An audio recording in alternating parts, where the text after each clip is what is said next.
Hello friends, welcome to Affairs Cloud Learn to Lead. This is Ashu and today we will discuss very important current affairs of 14th of April 2021. You can see two best images of the day, but today we will discuss very important current affairs. So guys, watch this video till last and I am requesting you all the students that you have to like this video. You have to share this video as maximum as possible. We need your strong support, and if you are new on this platform then please subscribe this channel. So guys, you can download our application name is Careers Cloud. You can download with very simple method. We put a downloading link in the description box. You can download from that link, and guys, link is available in the description box, and the name of application is Careers Cloud. After downloading, you have to log in with your email ID, and after login, the second window will appear, and you have to click on this Crack Current Affairs section. After clicking on the Crack Current Affairs section, you can subscribe for 1 year current affairs as well as for 2 year current affairs. It means you can subscribe for 12 months or you can subscribe for 24 months, and both the prices of 12 months and 24 months subscription is very much low. So guys, subscribe. But first of all, we are providing under this subscription, we are providing daily current affair. In the daily current affair section, we are providing three type of the current affairs. Like first of all, detailed current affair of particular day. Next is the question and answer format of the current affairs, and this is also for the particular day. And you can also attempt the quiz on our application so that you can test that how much current affair you can retain.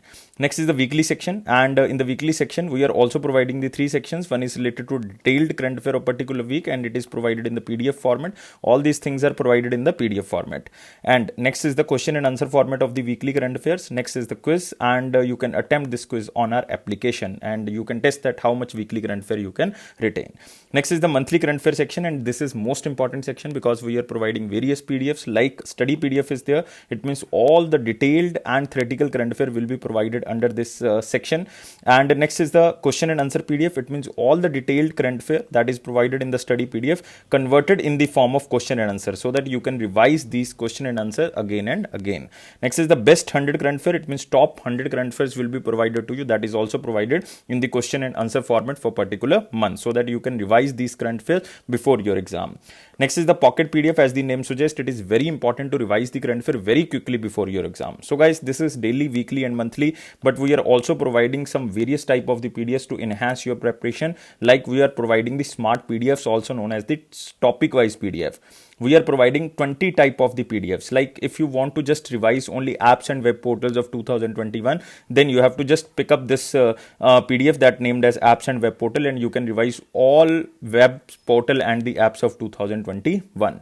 Next, if you want to just revise the national current affair, if you just want to revise the international current affair, it means if you want to revise just a particular topic, then you can use these PDFs. So these are very important for your exam preparation. And guys, if you are a banking aspirant, then we are also providing two sections for the banking aspirants. One is the banking and economy PDF, and next is the question and answer format of this banking and economy PDF. It means one is the detailed PDF of banking and economy, next is the question and answer format of this PDF. So guys, to test that how much current affair you can retain, you can attempt the quiz on our application, especially for the banking aspirant. Next is the exam PDF, and it is useful for every type of the exam because we are compiling every month current affair. It means to revise all the months current affair, you have to just need this PDF. It means it is only PDF you can revise before your exam. Next is the special current affair. It means I am talking about budget and economic survey. Details and important fact of the budget and economic survey will be provided to you, and expected question which can be asked by the examiner related to budget and economic survey will also be shared with you. Next is the state current affair. The students who are preparing for the center government exams like SSC banking, also preparing for the respective state exams. So that's why we are also providing the state current affairs, and we are covering every state and the union territory. So guys, this is not a part of different subscription, but we are providing all these things under one subscription. You have to download our application, that is Careers Cloud, log in with your email ID, then click on this Crack Current Affairs section, and you can subscribe for 1 year as well as for 2 year. Both the subscription prices are very much low. If you see the price, you will definitely surprise, and on that minimal price we are providing 10% extra discount. If you use this code H10, then you will get 10% extra discount. So let's start today's current affair, that is the 14th of April 2021. But I am requesting you again, all the students, that you have to like this video because we have a target of 700 plus, and you have to share this video as maximum as possible, and you have to subscribe this channel if you are new on this platform. So let's begin today's session with the most important question section, and here is our first question. Which country introduced world's first climate change law for financial sector? So students, mark this question in the most important section question because it is the world first country who introduced first climate change law for the financial sector. Because if you know that in the United Nations Framework Convention on the Climate Change, like UNFCCC, in its 2015 Paris conference introduced the Climate Change Action Plan of 2050 that targets to reduce the global temperature by 1.5 degrees Celsius. So guys, remember, it is the Climate Action Plan 2050, or you can say it is known as the Paris Agreement, by which the targets to reduce the global temperature by 1.5 degree Celsius. Now, this country introduced world first climate change law for the financial sector so that they can achieve this target by the year of 2050. And guys, this law will be passed by 2022. It is not passed in 2021. It will be passed by 2022, and companies have to submit the report by 2023. And this country is, guys, New Zealand. So guys, remember, the country is New Zealand, and New Zealand become the first country in the world to introduce a climate change law for regulating the financial sector. As per the law, all banks, insurers, investment managers with total assets value greater than 1 billion New Zealand dollar.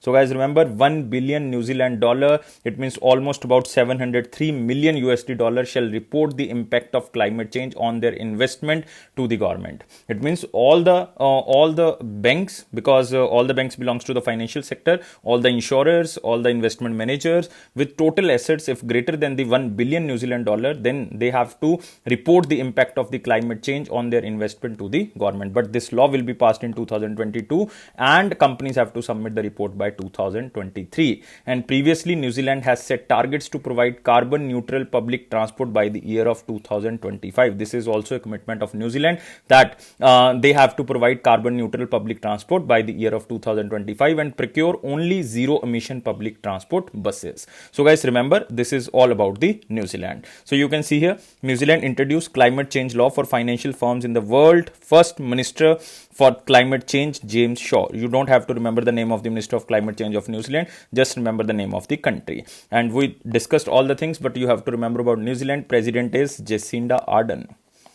Jacinda Ardern. Remember, capital is Wellington and currency is New Zealand dollar. Now we can move to the next question. Who has won the National Award for Innovation Training Practice 2019-20 at the 30th National Award Ceremony? So why we are covering this question in the most important section? Because very important company won this award, and this award is related to the innovation training practices of 2019-20. So guys, you have to remember this. The National Award for Innovation, or you can say the Innovative Training Practices, is an annual award instituted by ISTD. This award is basically instituted by ISTD. ISTD stands for Indian Society for Training and Development, to recognize the organizations which have adopted innovative practices on human resources development in their organization. It means this award is presented to that organization which have adopted innovative practices on human resources development in their organization. And this organization is, guys, Hindustan Aeronautics Limited, and very important organization for the defense sector, because they are contributing so many things and they are focusing on the Atmanirbhar Bharat and the self-reliant Bharat. It means Hindustan Aeronautics Limited, a central public enterprises undertaking based in Bengaluru, Karnataka, has won this National Award for Innovating Training Practices of 2019-20 at the 30th National Award Ceremony organized by the Indian Society for Training and Development in New Delhi. So guys, remember, this award recognized the HAL's effort to achieve excellence in the area of training and development. I already covered that. HAL is very important company for India, especially for the defense sector, because they are focusing on the self-reliant Bharat. And HAL has contributed with the best management and training institutes to provide the right training to the professionals. And even Hindustan Aeronautics Limited offers specific courses with high experiences and domain expertise with industry exposure to provide trained professionals in the field of aerospace, because I already covered that they are very important for the defense sector. So guys, remember all the things, and this is for in the innovation category, and it is Hindustan Aeronautics Limited. So you can also see here, Hindustan Aeronautics Limited bags Indian Society for Training and Development Award for Innovative Training Practices. Now you can also see here, we already covered these points. Now we can move to the next question, and remember, where is the headquarter of HAL? HAL headquarter is in Bengaluru, Karnataka. Bengaluru, Karnataka. And you can also remember one more option, that is NTPC. NTPC Limited recently won the Role Model Award. Remember, Role Model Award. Role Model Award at the 11th Confederation of Indian Industries National HR Excellence Award 2020-21. We covered this question in the most important section again. So remember, Role Model Award at the 11th Confederation of Indian Industry National HR Excellence Award 2020-21. That is won by the NTPC National Thermal Power Corporation. Now we can move to the next question. And who is appointed as the 24th Chief Election Commissioner of India? One of the most important question. So guys, remember the number, and he became the 24th Chief Election Commissioner of India. So friends, according to Constitution, Chief Election Commissioner, or you can say the Election Commission, is a constitutional body under Article 324. Under Article 324, and Chief Election Commissioner of India heads the Election Commission of India. The total time period of Chief Election Commissioner is 6 years. 6 years or the age of 65 years, whichever is earlier.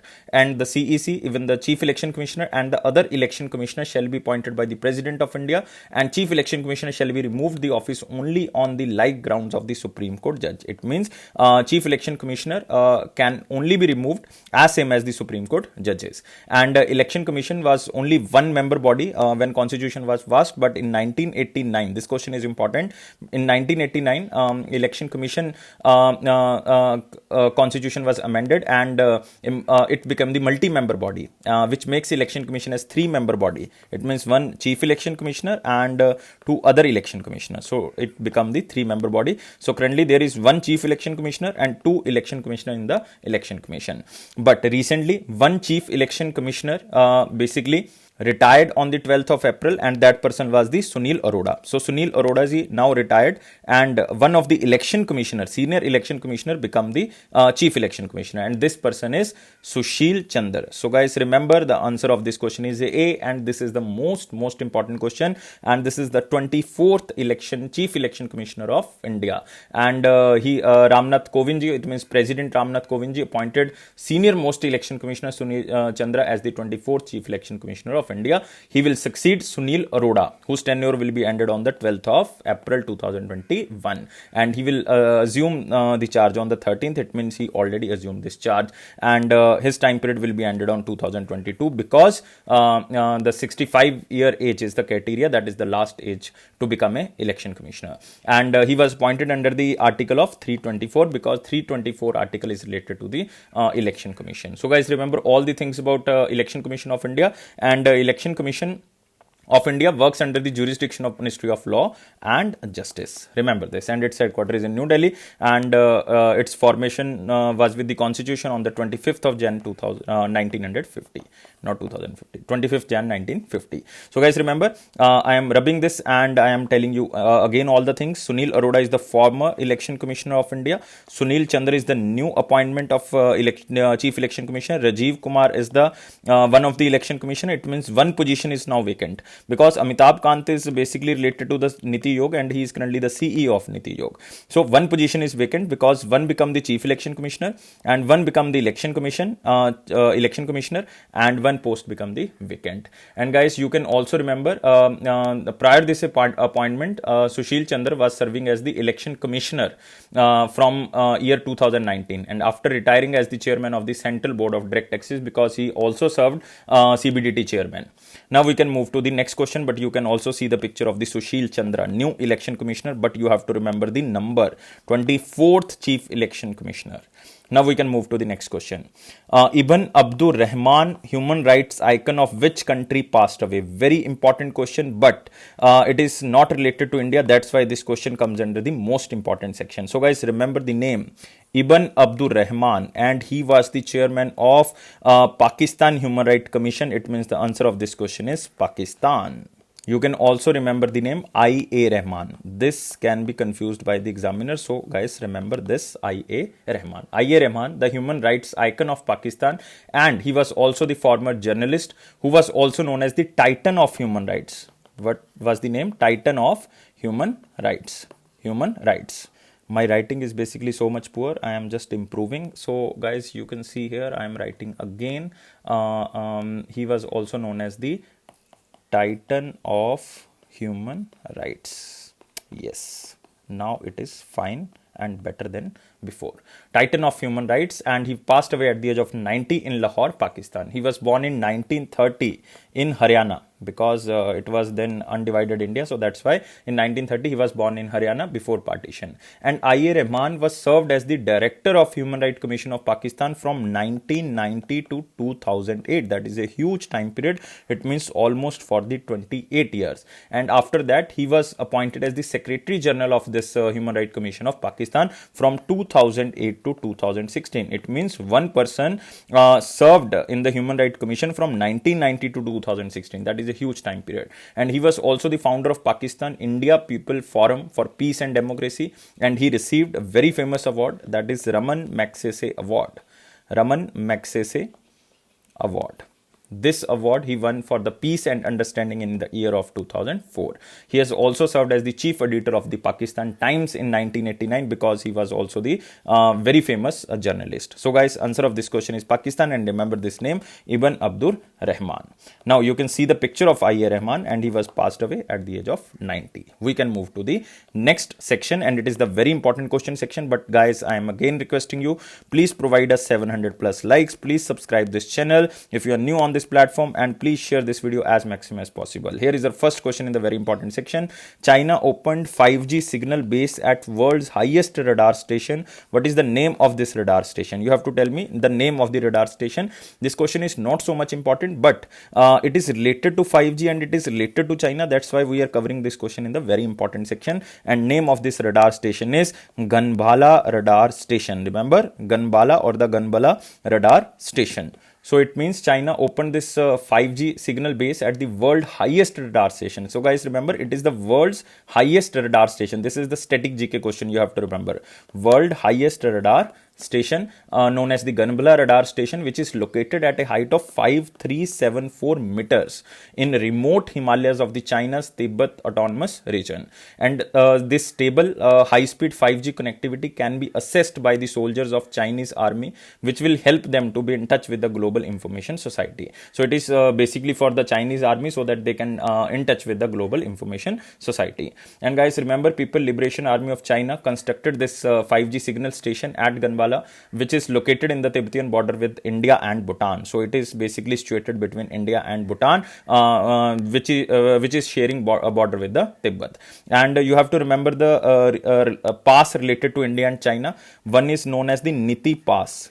Niti Pass between India and China, and Niti Pass is basically touching the state of Uttarakhand and sharing a boundary with the Tibet. So it is between Uttarakhand and Tibet. Next is Shipkila Pass.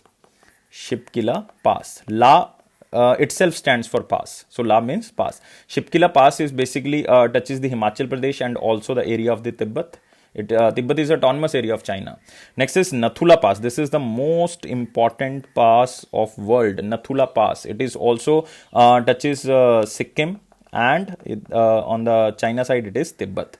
And last is the Jelepla. You have to remember Jelepla, and it is also in the Sikkim and Tibet. So guys, remember all the passes between India and China. One is the Niti Pass on the Uttarakhand side, and it touches the Uttarakhand and Tibet. Shipkila is basically Himachal Pradesh and Tibet. Nathula and Jelepla between the Sikkim and Tibet.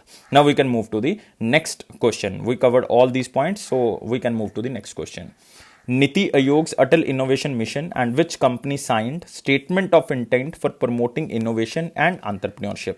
So the main word of this question is this statement of intent is for the innovation and entrepreneurship. It means this country will support the current and future initiatives of Atal Innovation Mission of Niti Aayog. And this country is, guys, Denmark. So guys, remember, this country is Denmark. It means Atal Innovation Mission of Niti Aayog and Embassy of Denmark signed a statement of intent for promoting innovation and entrepreneurship among aspiring entrepreneurs in India. They will also focus on the startups. It is a part of Indo-Danish. Remember, Indo-Danish Bilateral Trade Agreement, or you can say Indo-Danish Bilateral Green Strategic Partnership, because it is basically for the new startups and the entrepreneurs of India. And it will support the current and future initiatives of the Atal Innovation Mission of Niti Aayog, and they will also develop global innovation green economy partnership that will address sustainable development goals, which we have to achieve by the year of 2030. It means the new entrepreneurship and new innovations should be according to the sustainable development goals of 2030. How many goals in the Sustainable Development Goals? There are total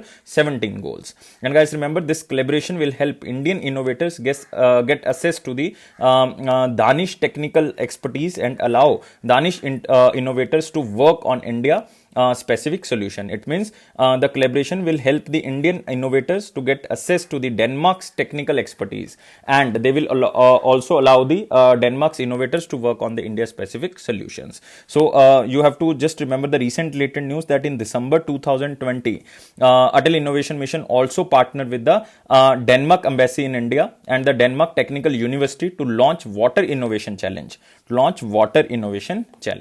So it was aimed at identifying innovation solution for solving challenges related to water in India, especially the water scarcity. So guys, remember, Denmark and India signed up an agreement especially for the innovation and entrepreneurship to achieve the goals of the Sustainable Development Goals, and next is the for the water in India or the water problems in India. So it is Denmark. So you can also see here Atal Innovation Mission and Danish Embassy Inc. pact for the innovative solution addressing water challenges and the Sustainable Development Goals, and it is again for the water challenges. So you can also see here this collaboration will help Indian innovators get access to the technical expertise of the Denmark. And guys, remember about the Denmark Prime Minister is Mette Frederiksen.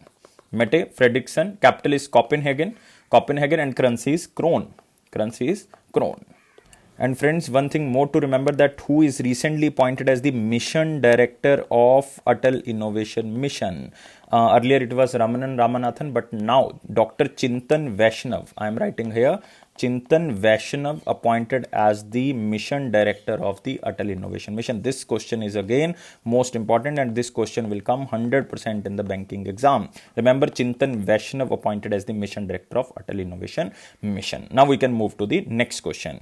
India approved the use of Sputnik 5 COVID-19 vaccine. This vaccine belongs to which country? We recently covered this question that this country also made a COVID vaccine for the animals, and name of this vaccine was Carnicov. I am writing again,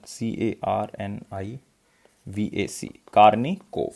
Carnicov, the world first ever COVID-19 vaccine for animals, was registered recently by which country? Russia. And this vaccine is basically related to the animals, and it is for the COVID-19. And according to the country's agriculture safety watchdog agency, the vaccine will provide immunity to animals from the coronavirus at least 6 months after vaccination. And guys, remember, this Sputnik 5 is also belongs to the Russia, and Indian government recently approved this Sputnik 5, and this vaccine will be used to prevent the COVID-19, and this will be used as a vaccination. Already 2 vaccinations was approved by India. One is the Covishield, next is the Covaxin. One is the Covishield, next is the Covaxin. So you can also see here, Sputnik 5 is manufactured in India by the Hyderabad-based Dr. Reddy's laboratory. And with this approval, India has 3 COVID-19 vaccine. One is the Covaxin, and next is the Covishield, and third one recently approved, and it is a vaccine of Russia. And this vaccine is basically known as the Sputnik 5. So remember this thing. This is very, very important. And guys, you can also remember that this Covaxin is basically manufactured by which company? This is manufactured by Bharat Biotech. This question can be asked, Bharat Biotech.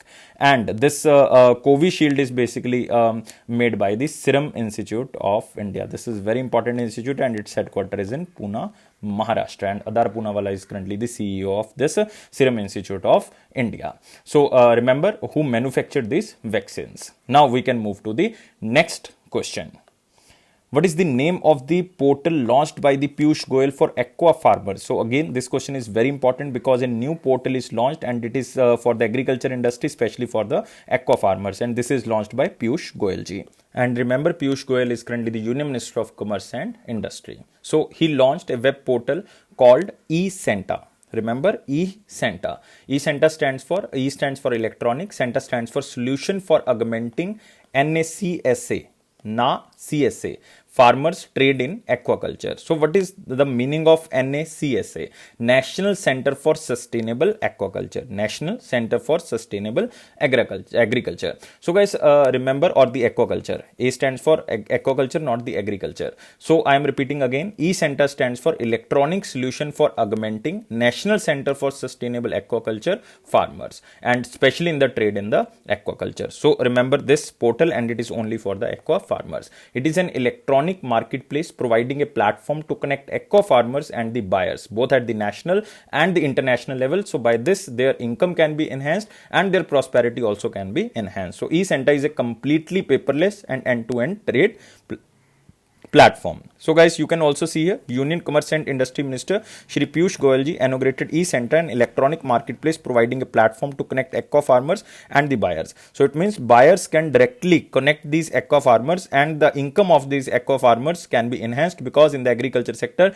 we have to double the incomes of the farmers by the year of 2022, even if the farmer belongs to aquaculture. So guys, remember, it is an electronic marketplace which is connecting these farmers and the buyers, and E-Center is a completely paperless and end-to-end trade platform, and it is an initiative of the National Center for Sustainable Aquaculture, which is an extension of the Marine Products Export Development Authority, Ministry of Commerce and the Industry. This portal will help the farmers to get better price for their products, and will enable exporters to directly purchase quality products from the farmers. It means the exporters can directly purchase quality products from the farmers, and farmers can get some real value of their products and can enhance their income. And one of the major aims behind the launch of this portal is to eliminate middlemen, so that the farmers can directly connect with the aquaculture buyers, and the middleman can be eliminated. India is the second largest country in the aquaculture, because the top country is China in the aquaculture industry,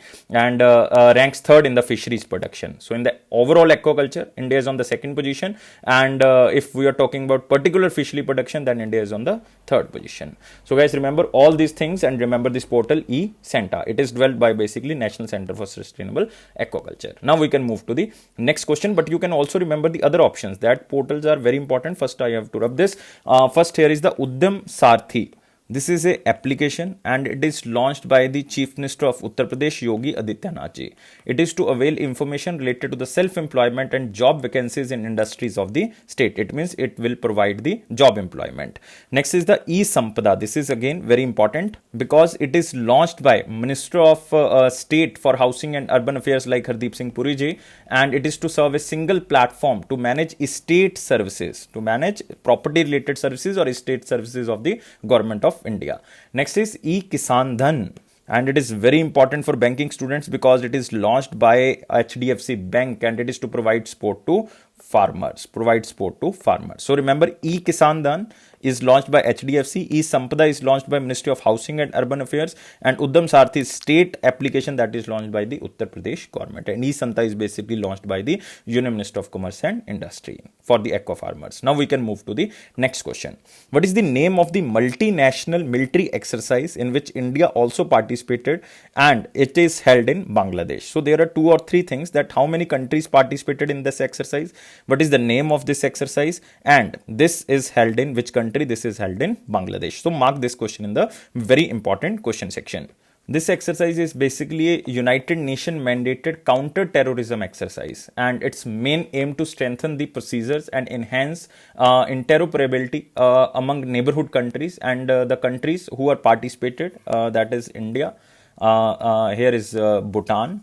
Royal Bhutan Navy is also participated. Sri Lankan Army is there, and next is the Bangladesh, because it is held in Bangladesh. So guys, remember the 4 countries participated under this exercise: India, Bhutan, Sri Lanka and the Bangladesh. And the exercise was held to mark the birth centenary of the Bhanga Bandhu of Bangladesh, that is known as Sheikh Mujibur Rahman, who is also the father of the nation of Bangladesh. So guys, name of this exercise is Shantir Orgoshena 2021. Remember the name of the exercise, Shantir Orgoshena 2021. It is held between India, Bangladesh, Bhutan and Sri Lanka, and Sri Lanka. And yesterday we discussed a question that there was a meeting, that is the 103rd meeting of the World Bank Group and the IMF, and this meeting is attended by Nirmala Sitharaman, and Nirmala Sitharaman represented these countries: India, Bangladesh, Bhutan, and the Sri Lanka. So guys, you can also relate with that.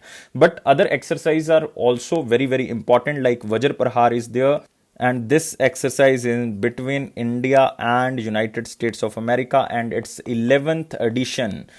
Its 11th edition took place recently in March 2021, and it took place in the Himachal Pradesh. So guys, remember, it is the 11th Indo-US Joint Special Forces exercise, that is known as Vajra Prahar 2021. It is in between India and the United States, and it is held in Himachal Pradesh. Next exercise is Dastalik 2. Dastalik 2 is basically exercise between India and Uzbekistan. And it was held in Uttarakhand. Remember, it was held in Uttarakhand. Next is Yuddh Abhyas. Yuddh Abhyas is again an exercise, and this time it was the 16th edition of Yuddh Abhyas, and it is also in between India and United States of America, and it is held in Rajasthan. I am repeating again that this Vajra Prahar between India and United States of America, and this exercise was held in Himachal Pradesh. Dastalik is in between India and Uzbekistan, and it was held in Uttarakhand. Next is Yuddh Abhyas, India and United States of America. It was held in Rajasthan. And the Shantir Orgosena is between India, Bangladesh, Bhutan, and Sri Lanka. It was held in Bangladesh. So guys, remember, this is a very vital information for you. And you can also see this, that Indian Army delegation in Bangladesh for multinational exercise that names as Shantir Orgosena 2021. And you can see the picture of this lady. This is the Prime Minister of Bangladesh, Sheikh Hasina. And you can also see this picture. And who is this person? This person is Chief of Army Staff Manoj Mukund Narwane. Remember, Manoj Mukund Narwane. You can also see what is the theme of this exercise. Theme of this exercise is robust peacekeeping operation, because it is a United Nations mandated counter-terrorism exercise. So that's why there is a theme, robust peacekeeping operation. And its main aim to strengthen the procedures and enhance interoperability among neighborhood countries and the countries who participated: Bhutan, Sri Lanka, and the Bangladesh. So guys, remember, this exercise was held to mark the birth centenary of the Banga Bandhu Sheikh Mujibur Rahman, who is also known as the father of the nation of Bangladesh, because Bangladesh got independence in 1971 from the Pakistan. So in 2021, Bangladesh is celebrating the Swarning Varsh. It means the 50th anniversary of their independence. Now we can move to the next question. Bharti Global backed OneWeb signed MOU with which country to accelerate connectivity services? It means this company will provide internet related services or the connectivity related services to the country. And company name is Bharti Global, and the main company is OneWeb, and OneWeb is also a subsidiary of the Bharti Global. So they signed an agreement with one country. And guys, name of this country is Kazakhstan. So remember, the name of the country is Kazakhstan. It means OneWeb, a low orbit satellite communication operator co-owned by the Bharti Global, has signed a memorandum of understanding with the Ministry of Digital Development, Innovation and Aerospace Industry of Kazakhstan for accelerating connectivity services in the country. So Kazakhstan connectivity will be improved by this company. And the MOU also aims to digitalize Kazakhstan economy and assist Kazakhstan to become a pioneer in the latest satellite communication technology. You can also see here OneWeb signs MOU with the Kazakhstan government to digitalize Kazakhstan economy. So guys, remember this, it is just to provide the best to best technology, so that best to best communication technology, so that they can meet the next generation targets. And use of OneWeb low latency, high throughput satellite connectivity platform for providing broadband services to the remote and hard to reach rural communities. It means everywhere they will provide the connectivity. So it is the OneWeb services and also the Kazakhstan. And the first wave of the network demonstrations by OneWeb in the Kazakhstan is scheduled to be held in June 2021. It means the demo basis connectivity will be tested in June 2021. So guys, remember about Kazakhstan. Kazakhstan capital is Nur Sultan. Remember, Nur Sultan. And currency is Kazakhstani Teng. TENG. It is also known as the Teng. It is acronymed as KZT. Kazakhstan Teng or the Teng. And the Prime Minister is Askar Mamin. Askar Mamin. name of the Prime Minister of Kazakhstan. But it is not important. You have to remember the capital and you have to remember the currency. Now we can move to the next question. Which bank executed its first secured overnight financing rate linked trade borrowing transaction from an American lender, Wells Fargo Bank? So the most important keyword under this question is this secured overnight financing rate. What is this? Earlier we were using the LIBOR, that is London Interbank Offer Rate. What we are using? London Interbank Offer Rate. But LIBOR is a benchmark interest rate at which the global banks lend to another bank in the international interbank market for short-term loans. It means LIBOR is basically a base rate by which other banks can use this rate to lend the money to other banks. So they are basically focusing on the LIBOR. But according to the Federal Reserve and regulators of the United Kingdom, LIBOR is having scandals and law of validity. Hence, it will be phased out completely by the 30th June of 2023. So this secured overnight financing rate and sterling overnight interbank average rate, or known as the SONIA. So remember this, SONIA stands for sterling overnight interbank average rate. SOFR is the secured overnight financing rate, are the two popular alternative rates that exist at the present to replace the LIBOR. So now this bank is basically executed this secured overnight financing rate. So many banks are currently using the sterling overnight interbank rate, but this bank is using a secured overnight financing rate. So this bank executed first trade with this financing rate and trade borrowing transaction from an American lender, Wells Fargo Bank. And this bank is, guys, this bank is Yes Bank. So answer of this question is Yes Bank. And guys, remember what is SOFR, what is SONIA or SONIA. So this is the most important thing. And recently in March 2021, State Bank of India and Indian Oil Corporation Limited, it means IOCL, also inked India's first SOFR linked external commercial borrowing deal with replacing LIBOR. It means for the external commercial borrowing, State Bank of India is also lending money to the Indian Oil Corporation with this first secured overnight financing rate.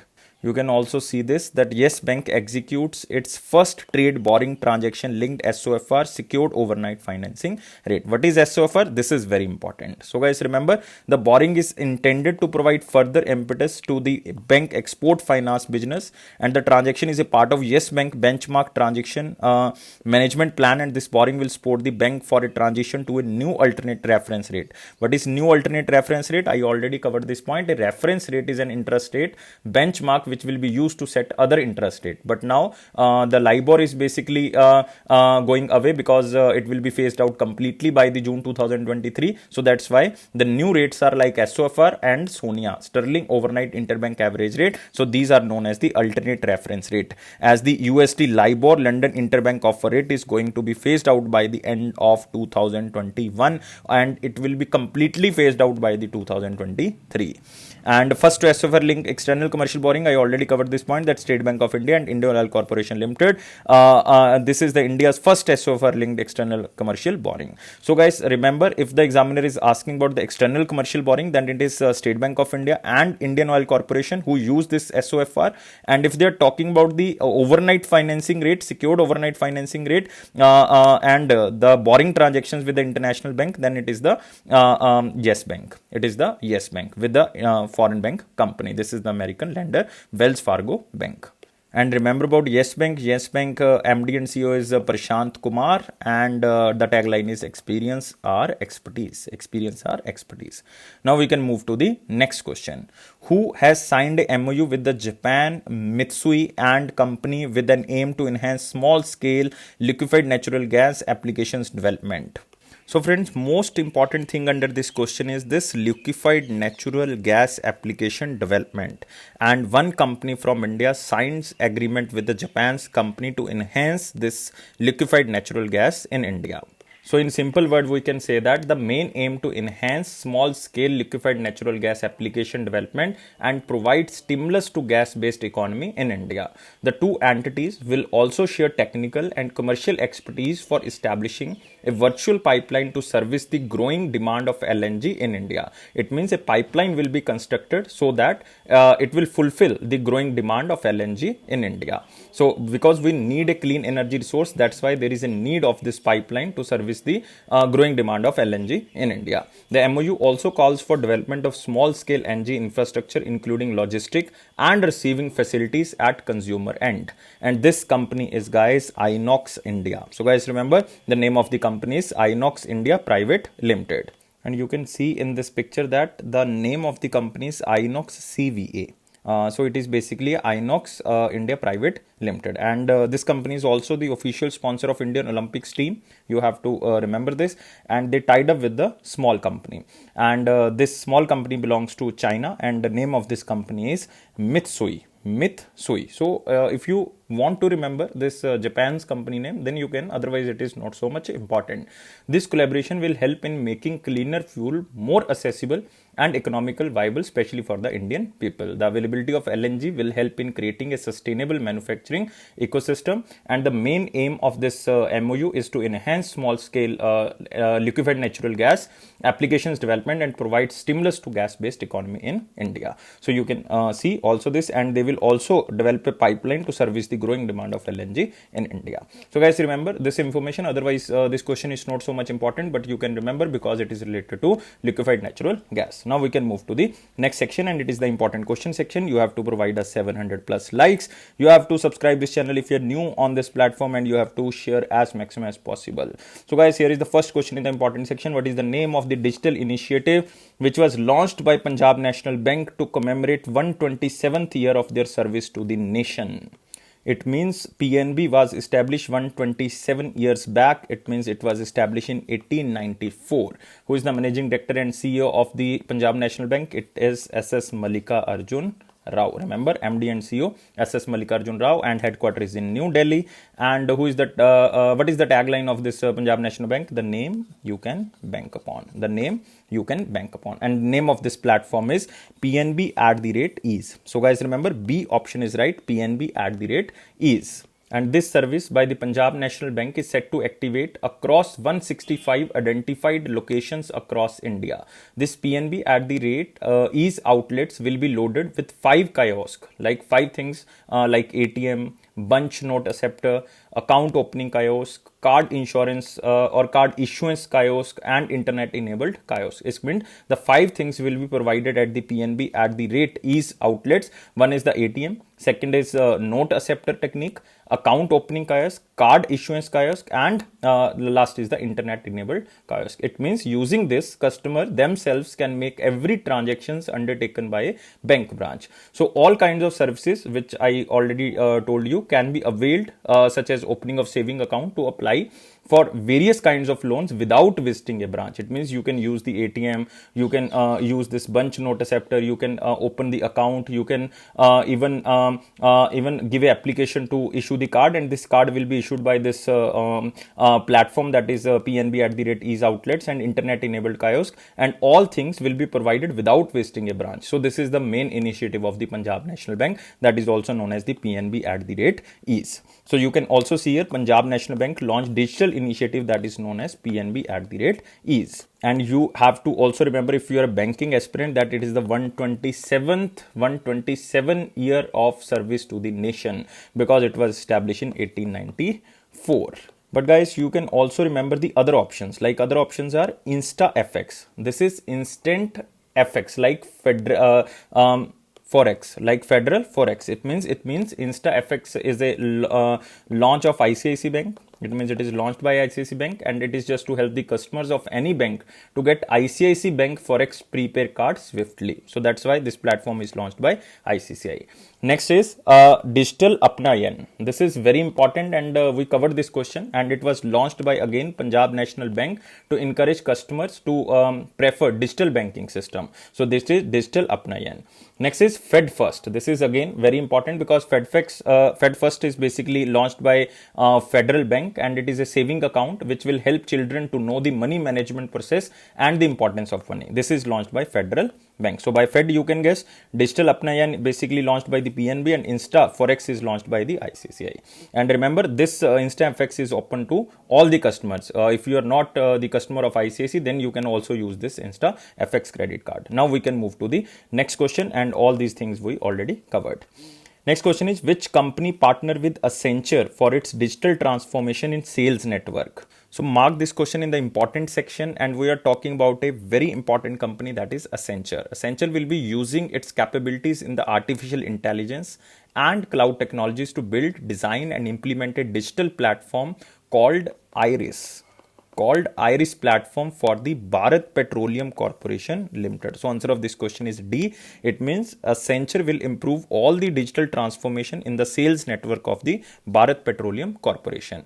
And this technology, that is known as the Iris technology, which is artificial intelligence and cloud based technology, and it is driven by artificial intelligence and machine learning technology. It will be subsequently trigger automated alerts and actions, including repaid and rapid response to equipment failures or the hazardous situations. So this will definitely enhance the digital transformation in sales and network of the Bharat Petroleum network. So guys, in simple word, you can say that Accenture will transform all the digital process of the Bharat Petroleum Corporation. And recently SBI Cards and Payment Services Limited and Bharat Petroleum Corporation Limited jointly launched BPCL SBI Card Octane. You have to remember BPCL SBI Card Octane.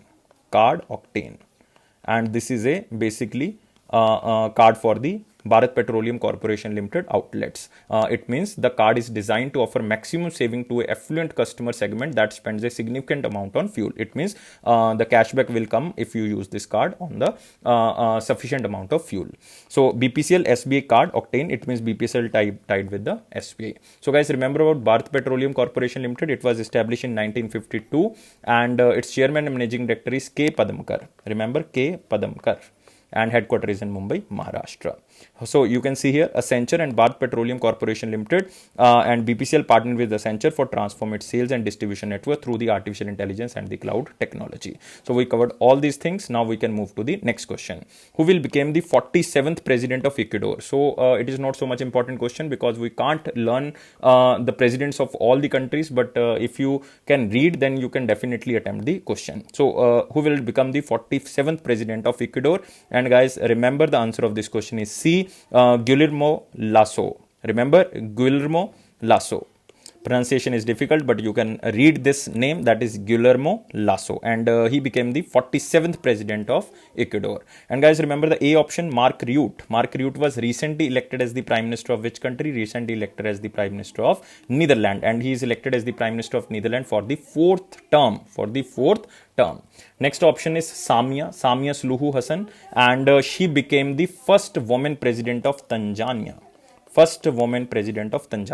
Next is Mario Draghi, and he was elected as the Prime Minister of Italy. So guys, remember all the options. All other options are again very, very important.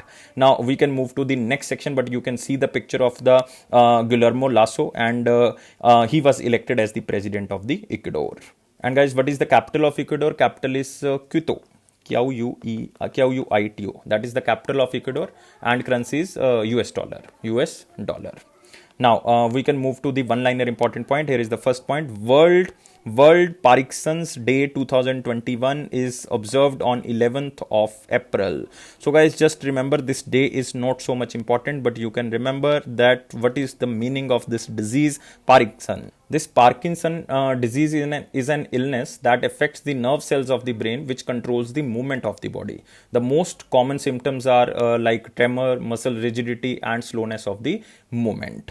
And why this day is observed on the 11th of April? The day marks the birth anniversary of Dr. James Parkinson, who was the first to describe Parkinson's disease as a neurological syndrome in 1817. That's why this day is observed on 11th of April. So next is the 102nd anniversary of Jallianwala Bagh massacre on the April 13, 2021. So on 13th of April 1919, the British troop under the command of Brigadier General Reginald Dyer had gone the massacre on the crowd of unarmed protesters who were gathering to condemn the arrest of the Satyapal Jadke and Saifuddin Kichlu. So after that, a committee was formed by the government of India. At that time, Britisher was the government of India, and this committee was appointed under the chairmanship of Lord Hunter, and this was the 7-member committee. So for the inquiry of this Jallianwala Bagh massacre, and according according to the British government, around 400 people, including men, women, and the children, were killed, and around 1200 were wounded in Jallianwala Bagh massacre, which is also known as the Amritsar massacre. So it is the 102nd anniversary, because in 1919 this incident took place. So guys, remember this. Next is Vice President M. Venkaiah Naidu releases commemorative postage stamp of the Rajyogini Dadi Janki. So the most important point here is, who is this Rajyogini Dadi Janki? She was the former chief of the Brahma Kumaris, commemorating her spiritual works and fight social evils like gender discrimination, casteism, and communism at New Delhi. And the vice president highlighted that Brahma Kumaris are a unique religion that is headed by women, and Brahma Kumari is one of the India's newest religion, formed as a result of spiritual movement started in Hyderabad in 1930s. So remember, she belongs to the Brahma Kumaris, and she was the chief of Brahma Kumaris. Next is Piyush Goyal launched DGFT Trade Facilitation app for promoting ease of doing business.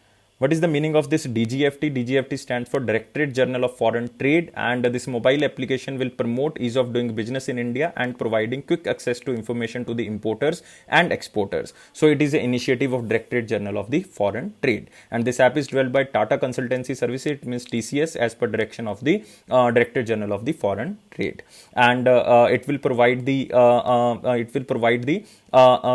real-time trade policy updates, explore item-wise export and import policy and statistics, artificial intelligence, DGFT services, and your trade dashboard, which will assess by the importers and the exporter, and definitely it will improve the ease of doing business ranking. Next is the ACC approves to extend the tenure Arun Kumar as the Director General of DGCA by 6 months. So guys, remember the name of this person, that who is appointed, or you can say the time period is extended for the 6 months of the Directorate General of the Civil Aviation, and this person is Arun Kumar. So remember, and recently Appointment Committee of the Cabinet headed by the Prime Minister Narendra Modi has approved this extension in the tenure of the Arun Kumar as the Director General of the Directorate General of Civil Aviation as a period of 6 months, and this period will be now starting from the 20th of April 2021 or till the further orders. Next is the basic saving bank account in post office for a beneficiary of the government welfare scheme. So this is not so much important. So you have to remember all these one-liner points. These are not so much important, but this is very important information for you. Now we are moving to the question of the day. 13th of April 2021 question was, the point where total mass of a body is supposed to be concentrated is known as. So many students are right, but some of the students were answering wrong. I commented all the answers. I am now commenting all the answers which are commented in the comment box, but maximum students are basically right, and answer of this question is C, guys. C is center of gravity. No, C is not the answer. Answer of this question is D. D is again wrong answer, not the center of motion. Answer is A. No, A is not the answer. So many students gave the answer C, and some students gave the answer D. So C and D is wrong. So answer of this question is, guys, center of mass. So answer of this question is B. Center of mass is a point at which the whole mass of the body or system is imagined to be concentrated, and all the applied forces act at that point. So answer of this question is B. Now we can move to the question of the day. What is the question of the day? What is the full form of FEMA? So guys, I am giving you a hint that first of all, government started FERA Act, but after new economic policy of 1991, government changed this FERA Act to the FEMA. So I am giving you a hint that FERA stands for Foreign Exchange Regulation Act, but after 1991, in 1999, it changed to FEMA. So what is the full form of this FEMA? You guys have to comment me in the comment box. I am replying all the comments now. So guys, be serious and only answer in the comment box. So guys, please provide 700 plus likes. It is our target, and please subscribe this channel if you are new on this platform, and please share this video as maximum as possible, and press this bell button so that you can receive very important notifications. And guys, it is Affairs Cloud promise that it will boost your confidence in the general awareness section, and you can subscribe our PDFs from our applications, and our application downloading link is given in the description box, and you can download from the description box link. You can subscribe for 1 year as well as 2 year subscription, but we are providing the 10% extra discount if you use this code ASH10. And guys, 90 to 95% current affair which are coming in your exams are covered by Affairs Cloud. This is the genuinity of Affairs Cloud. This is the hard work of Affairs Cloud team. Thank you guys for watching this video, but I am again saying that don't take life so much serious. Life is fun. Always be happy. Happiness is the key of success. Thank you guys. Take care. Bye bye.